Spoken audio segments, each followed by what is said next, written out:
como vocês querem, o plano é o plano inglês, ligar o Cabo ao Cairo, toda a África a fornecer riqueza, algodão, matérias-primas para a Inglaterra, é claro. A força tem sempre razão, a gente teve que se render, mas aí todo o país se emocionou e então fez-se uma grande subscrição nacional. Imaginem para quê?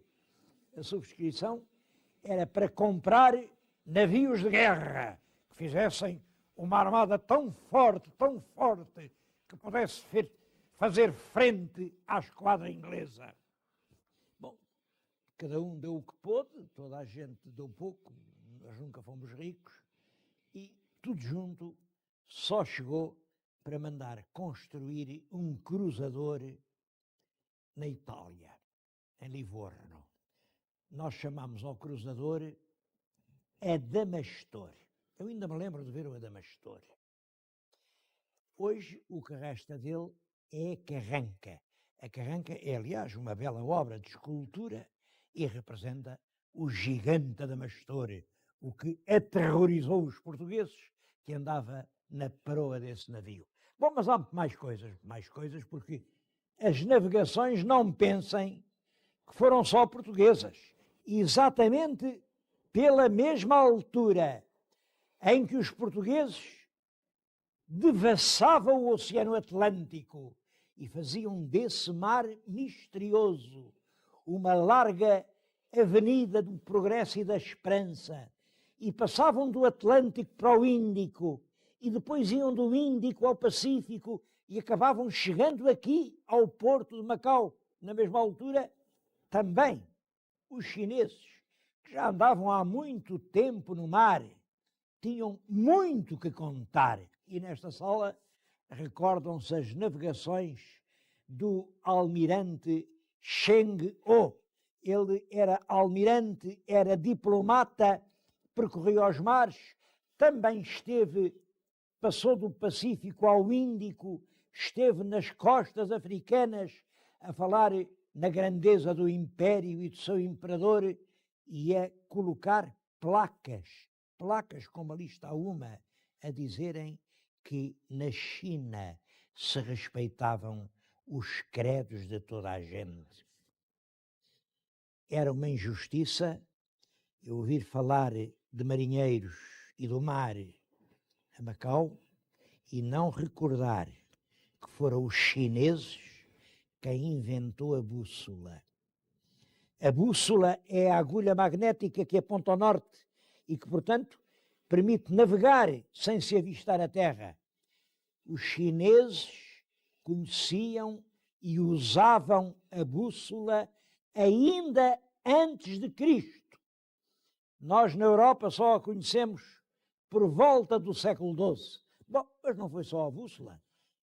Os instrumentos que permitiram a navegação pelos astros, tudo isso partiu da China. E esta sala também o recorda. Está ali uma maquete do navio do almirante Cheng-O. É uma maquete, enfim, presumida, porque normalmente desses navios não há vestígios, mas era um grande navio, bem maior que as naus portuguesas. Tudo isto que lhe estou a dizer é só aqui em cima, no andar de cima, o andar de onde se vê o céu, porque se descermos, em cada sala há uma lição. E quem aqui vier vê sempre crianças das escolas, debruçadas, a olhar, a aprender, a escrever com a sua pequena caligrafia. Gilianos, Infante Dom Henrique, Vasco da Gama. Que lição que isto é, não só para as crianças da China, também para certos intelectuais do meu país.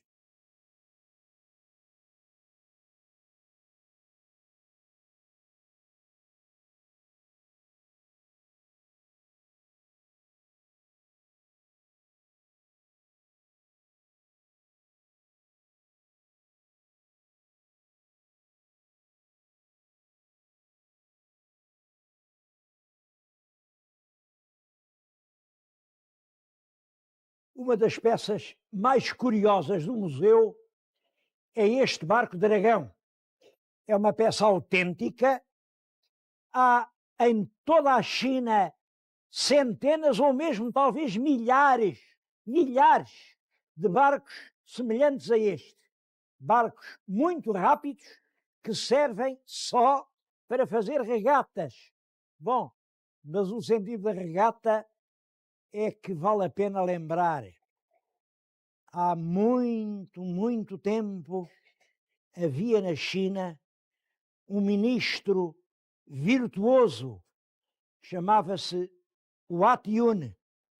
Wat Yun lutou com toda a força do seu coração, com toda a energia da sua alma, para acabar com a corrupção na grande China. Lutou e perdeu. Desesperado, quando viu que era inútil o seu esforço, atirou-se ao mar. Bom, e nessa altura, só nessa altura, é que o povo sentiu quanta falta fazia um ministro virtuoso. Então, nestes barcos, que eram rapidíssimos, todos entraram no mar e em ramadas vigorosas, marcadas por este tambor, pum, pum, pum, correram os mares a tentar salvar o ministro que queria acabar com a corrupção na China. Infelizmente, não chegaram a tempo. O Wat Yun afundou-se para sempre nas profundidades do mar. Dizem que a corrupção continuou. Não sei se continuou ou não, mas queria fazer um apelo. Por favor, não deixem afundar os primeiros ministros virtuosos.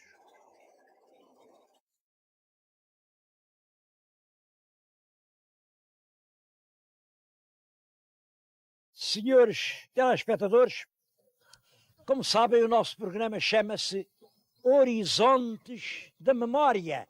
Esta expressão horizontes é ambiciosa porque horizonte é até onde o nosso olhar alcança.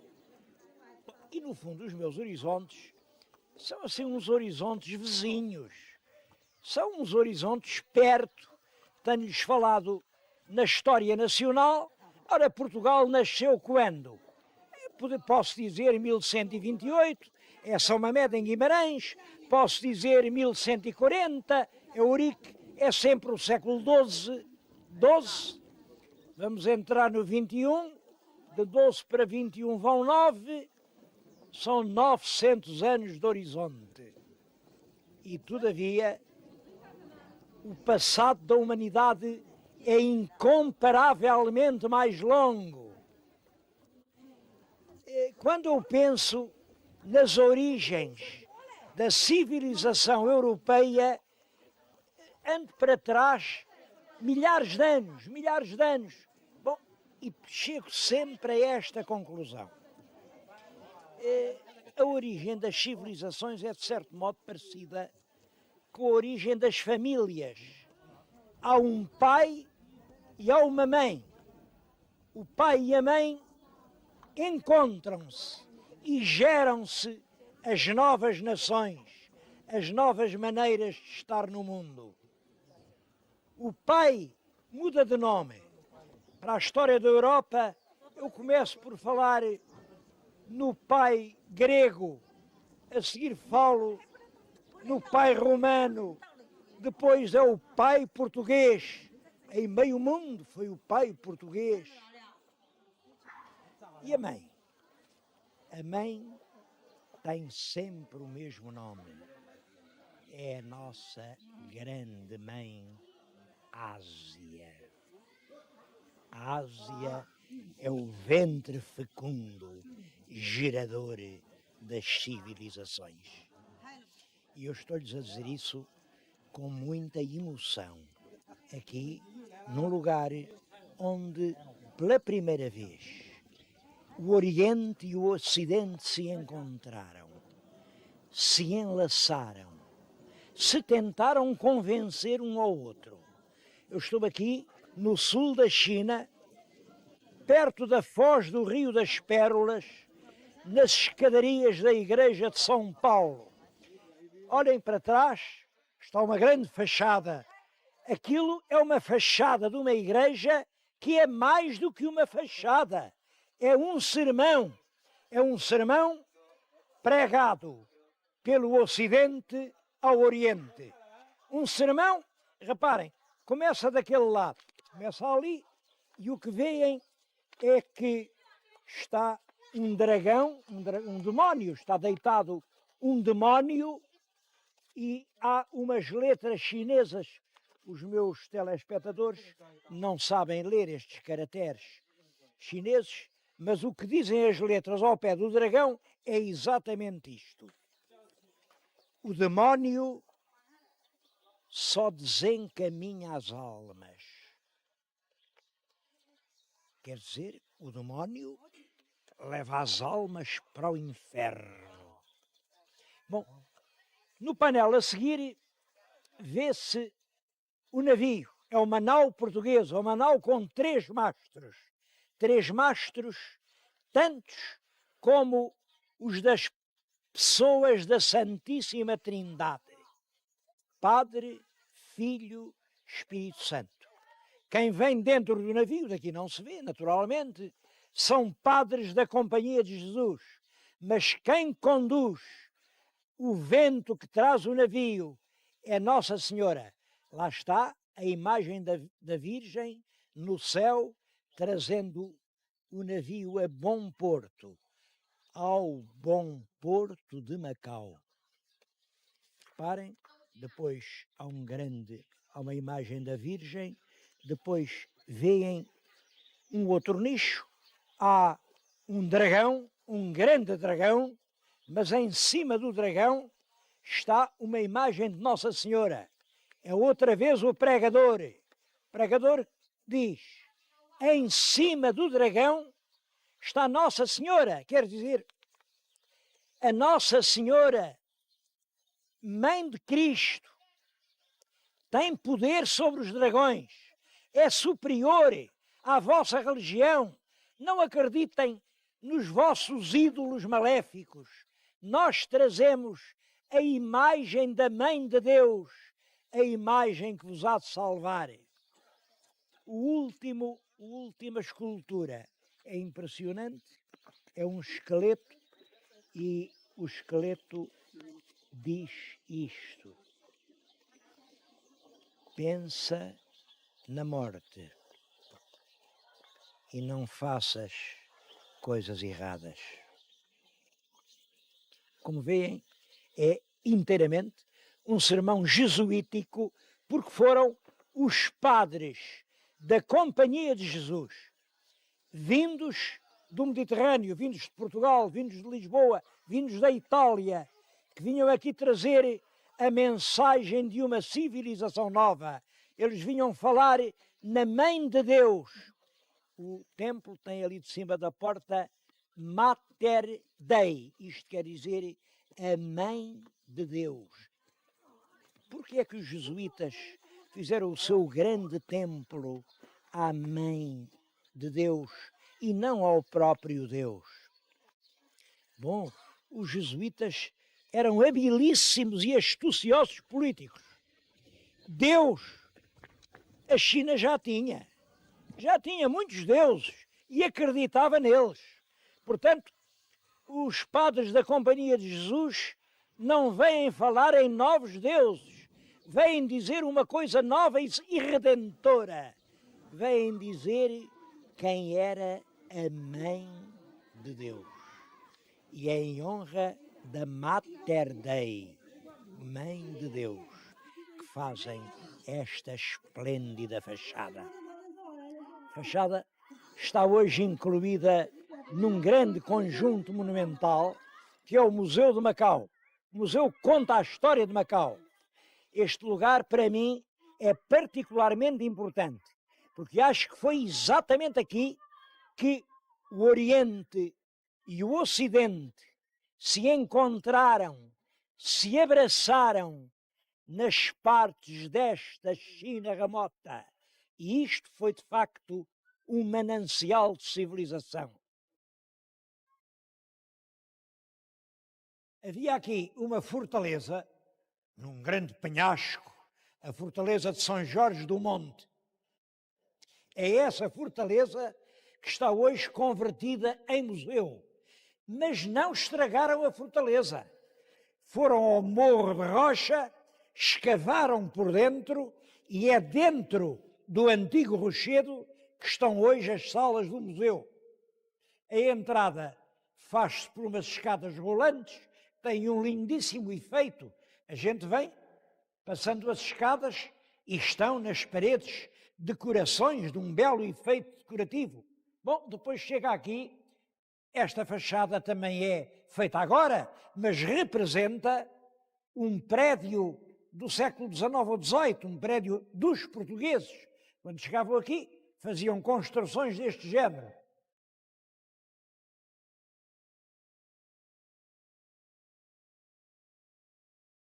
Entra-se por um corredor.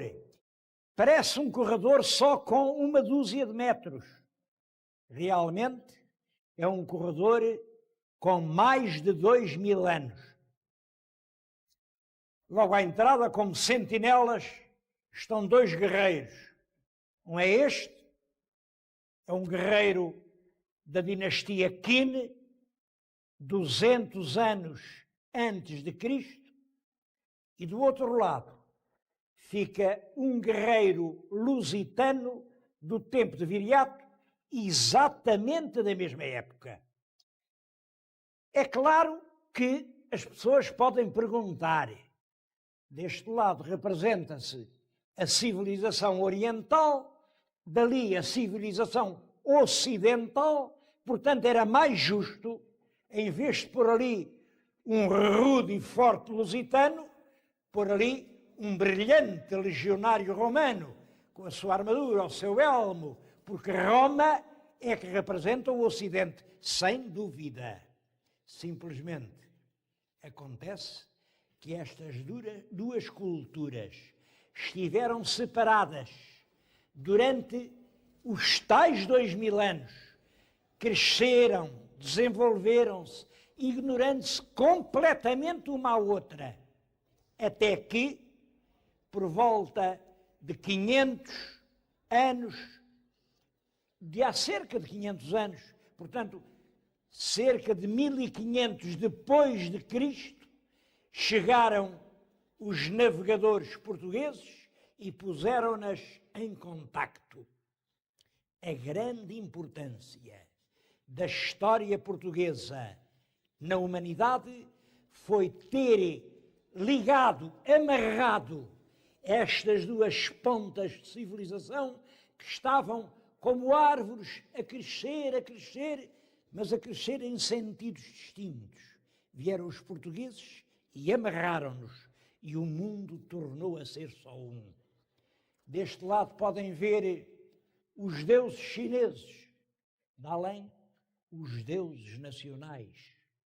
Aqui os grandes filósofos do Oriente, lá está o Confúcio, lá está o Lao Tse, dali os grandes filósofos do Ocidente, lá está o Platão, lá está o Aristóteles.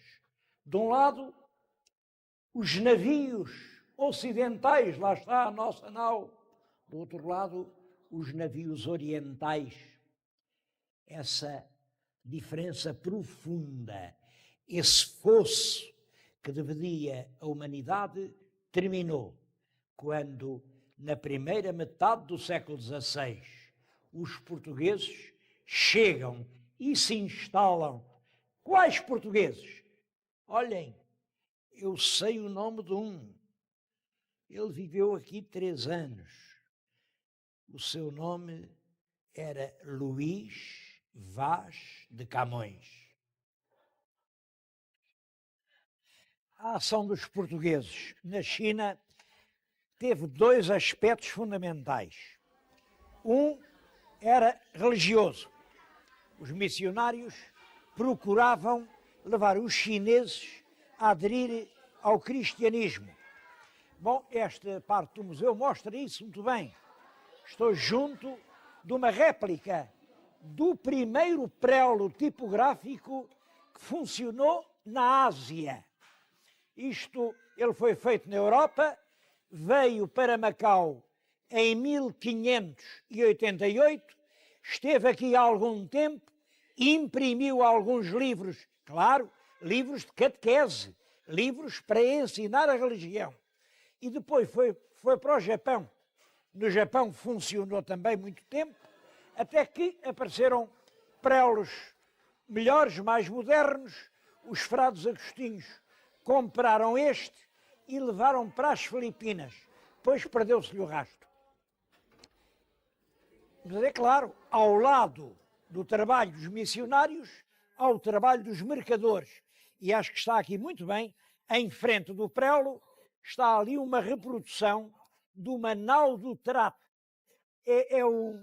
A nau está cortada, é claro que a nau era maior, aquilo está na escala de 1:5, mas representa o corte do navio carregado das mercadorias da China.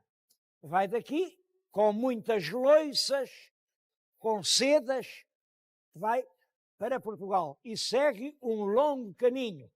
Há ali um mapa que marca a rota que estes navios levavam. Era a este navio que chamavam a nau do trato, porque todos os anos ia o navio carregado com essas preciosas fazendas. Bom, devo dizer que, além de religião e de mercadoria, há um lado militar, mas esse lado é feito para servir a mercadoria e a religião. No século XVII já vem um fundidor célebre, o Bocarro, e instala-se, faz aqui uma fundição para duas coisas. Uma fundição para fazer canhões que disparavam sobre os piratas, que eram realmente muito densos nestes mares, isto tinha que estar sempre a defender-se, e sinos que tocavam nas torres das igrejas para anunciar os atos religiosos.